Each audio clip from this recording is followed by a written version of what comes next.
Hey everyone, welcome back to the front lines. Today we're doing an in-depth unit guide on the CVR Striker. So sit down, buckle up, and put some goggles on because this is going to be a deep dive. The CVR Striker is armed with 10 swing fire ATGMs, and it's an extremely powerful but clunky anti-tank unit to use. So before we get started, if you like military strategy, tactics, and doctrine, and seeing it applied to strategy games, I guarantee this is the channel for you. So make sure you leave a like, comment, and subscribe. Let me know what your favorite unit in Warno is, and head on over to the community tab for after video discussions. The Patreon has free after action reports, and that Steam curator page is up and running, so let me know what you guys think. Check that description down below. Anyway, let's dive into this unit guide. Wir haben Feindkontakt. During the Cold War, forward observers would be positioned further ahead of the Striker in a more favorable spotting position. This cannot be recreated in Warno, which is unfortunate. The Swingfire missile gets its name from its ability to make a 90-degree turn. So what would happen is the forward observers would be in a favorable spotting position, they would identify a target, and they would launch a missile at it. So now, in this next video clip, we're going to discuss the strategies and tactics that you can utilize in Warno.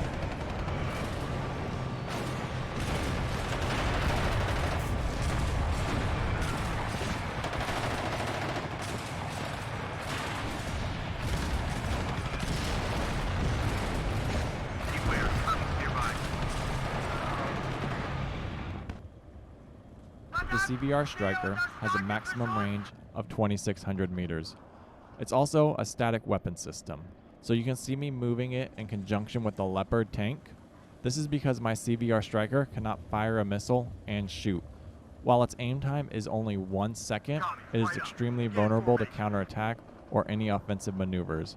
It's a manually guided weapon system, so when you fire that swing fire missile, it can immediately become suppressed by an opposing force, and that swing fire missile will miss due to that suppression.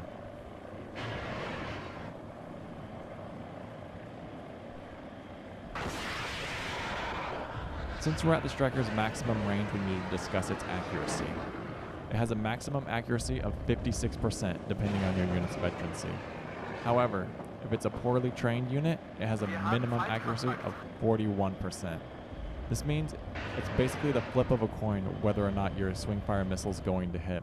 And since it's manually guided, any sort of suppression or fire on your Striker is going to drive that missile off target and cause you to miss.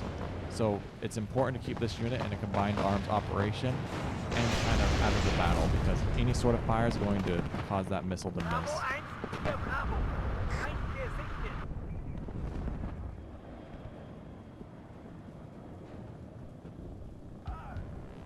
The Striker can often outrange tanks and other mechanized vehicles, but that doesn't mean it's invulnerable. The Leopard tank's with us, and it has a maximum range of 2,100 meters.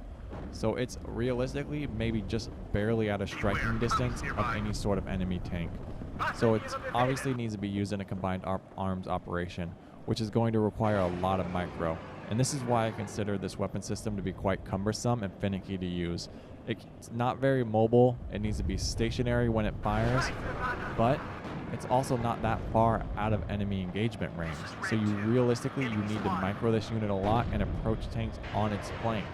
Also, the missiles only have a 50% chance to hit, and that's going to be a bit of a nail biter during engagements, especially when things are heating up and you're managing your air resources and any sort of artillery.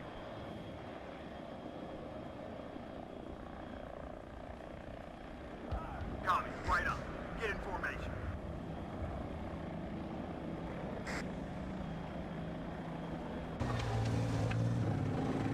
We can see our Striker storming into battle. It has a maximum speed of 79 kilometers. However, it's going to immediately be engaged by enemy aircraft, and it's going to be extremely vulnerable.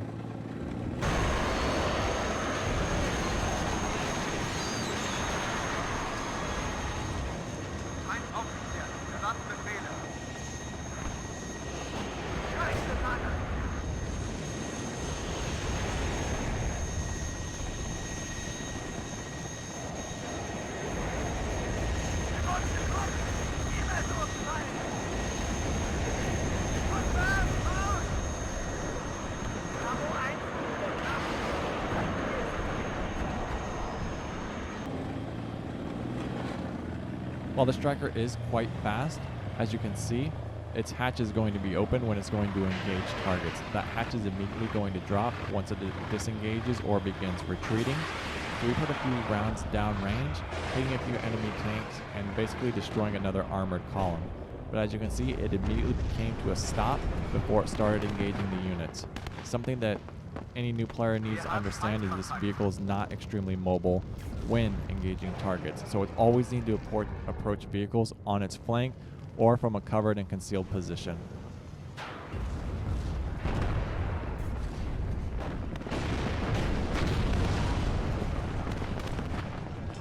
It just takes a few lucky hits with those swing fire missiles to completely shut down an enemy armored column.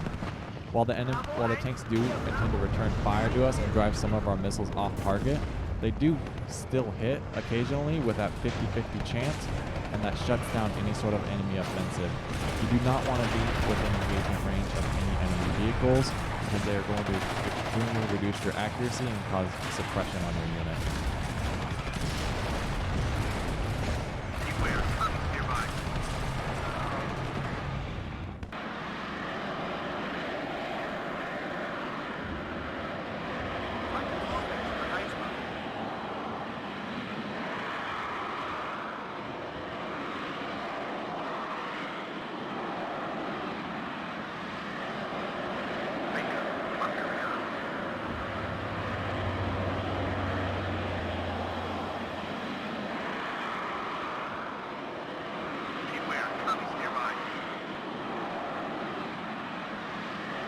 The Striker weapon system is slowly becoming one of my favorite weapon systems to master.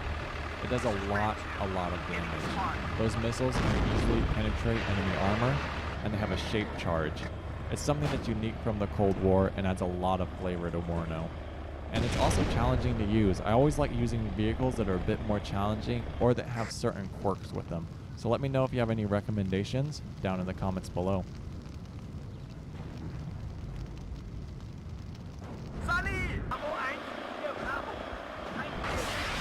However, every combined assault means air power. We have ATGMs being fired from our helicopters, immediately hitting any tanks on their flanks. This allows us to stay mobile, and it allows our Strikers to get into position. So while Strikers will be good and favorable in this position, helicopters are much more useful in this situation.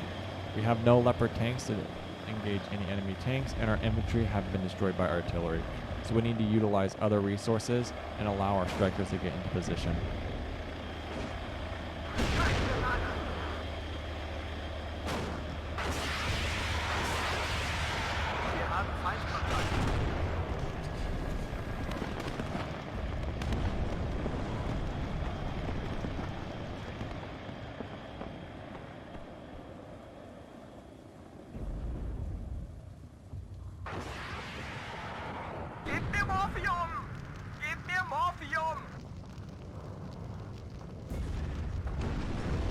As the Strikers tore through the enemy defenses, our infantry were able to push in.